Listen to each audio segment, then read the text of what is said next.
Alam mo, DDS ka man, loyalista ka o kakamping, huwag niyo nagsisihin ang gobyerno. Dahil sa kagustuhan nating mga Pilipino, ipapasemento lahat, ayaw niyong makita na may kahit konting lupa sa inyong lugar.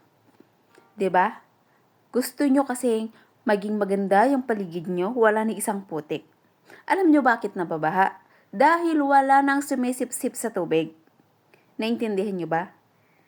Dahil lagi niyang sinasabing flood control kaya baha. Hindi. Kundi wala nang lupa sa lugar niyo, kundi sementado na lahat. Wala nang sumisipsip sa tubig. Alam niyo ba pag lupa ang paligid niyo?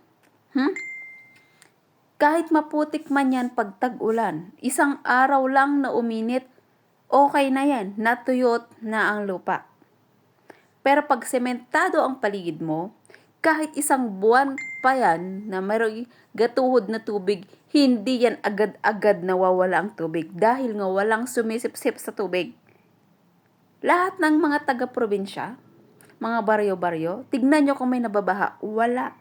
Dahil daan lang ang sementado doon.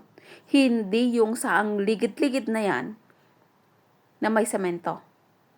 Uulan man, agad-agad yan natutuyo pag umaraw ng isang araw. Hindi kagaya dyan sa Maynila, sa Davao, kahit sa city mo yan, nakikita nyo pag sementado, di ba laging nababaha? Kasi nga, wala nang lupang nakikita. Puro sementado na. Kaya wag niyong sisihin ang gobyerno. Kasi nakikita nyo rin naman ang mga kanal kagagawan din ng mga Pilipino sa kadugyutan ng mga Pilipino, tapon doon, tapon dyan.